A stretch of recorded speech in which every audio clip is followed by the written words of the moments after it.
Let's talk about the North Rim because it's just devastated because of these wildfires. So the Grand Canyon, the North Rim is going to be closed for the remainder of the season. Yeah. And the Dragon Bravo fire is to blame here, destroyed dozens of structures, including the iconic Grand Canyon Lodge. And that fire, 0% contained. So in just minutes, we're going to check in with meteorologist Ginger Jeffries, who is tracking those firefighting conditions. Yeah, but first we're going to check in with 12 News journalist Troy Lynch, who is live in the newsroom right now with more on this one. Because, Troy, the fire has burned more than 5,700 acres, and officials are saying some areas are actually still open for visitors to hike. That's hard to believe.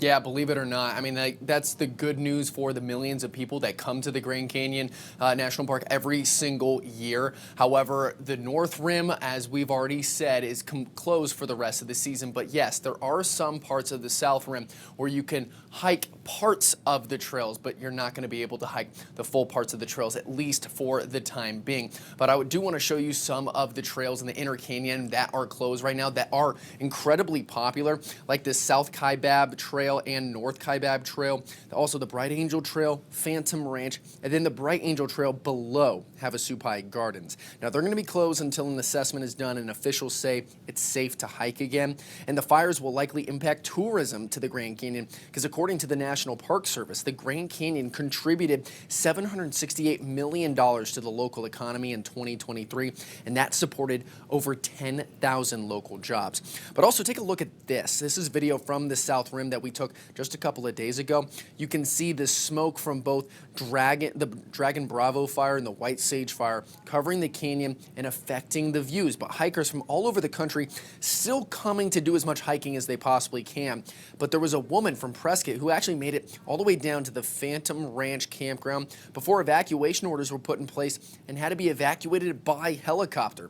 Thankfully, she's okay and nobody has been injured or died from these fires. However, there are some people who disagree with how the fire has been handled, like Kurt Davis, who was a natural resources policy advisor under Republican Governor Fife Symington and a former wildland firefighter. I don't know how you look back and say the right decisions were made. Not managing a lightning strike fire near an irreplaceable asset like the lodge at the North Rim, to me, was just a tragic mistake. Tragic indeed. The historic Grand Canyon Lodge opened in 1928 but burnt down in 1932 due to a kitchen fire, and then it reopened 5 years later. And Davis isn't the only one who questions how a fire that started July 4th could be allowed to continue to grow over the past 11 days. The highest-ranking Arizona officials, Governor Katie Hobbs, and U.S. Senators Ruben Gallego and Mark Kelly have called for a full investigation and want answers from the Department of Interior, which oversees National Park Service and federal wildland firefighters. They question the strategy of containing the fire instead of immediately extinguishing it. Now, 12 News has reached out to the Interior Secretary Doug Burgum's office, and we have not heard back yet. But stay with 12 News all week long. We're going to be covering the Dragon Bravo fire. Our Joe Dana is currently up there right now, and he's going to be bringing us coverage throughout the rest of the day and the next following days as well. But we're live here in the newsroom. Troy Lynch, 12 News, Today in AZ. Oh, Troy, thank you so much. You know what? Just 35 miles away, we have the White Sage fire that continues to grow near Jacob Lake. You can kind of see how far away they are from each other. This fire, also sparked by lightning, burned more than 49,000 acres, remains uncontained.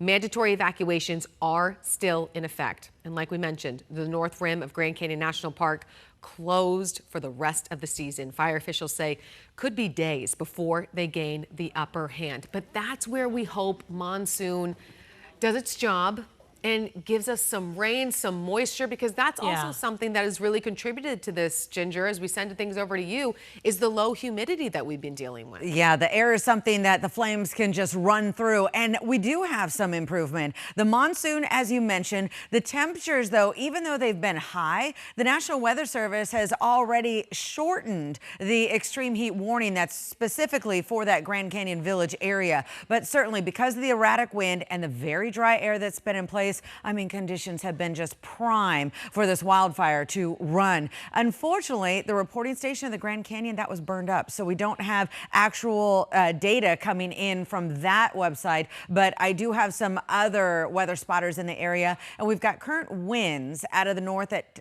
11 miles an hour, excuse me. But look at what's going on. Our winds are all over the place. We have southeast winds, we got northwest winds, southwest winds, and then, as I mentioned, north winds. So the winds are still all over the place. But look at this. That extreme heat warning, this was supposed to go through Wednesday. It is now going to expire tonight simply because of the magnitude of this monsoon that's coming in. So the first thing I expect to see is a prevailing wind from the southwest blowing northeast. So we'll get some consistency in the atmosphere. But even more important than that will be the moisture that we're going to get from the monsoon. So that atmosphere is going to get weighted down. And yeah, I'd love to see a lot of rain coming in as well. Certainly rain potentials developing tonight, lasting through, get this, the weekend for the higher elevations. I'm tracking it all coming up. Jen.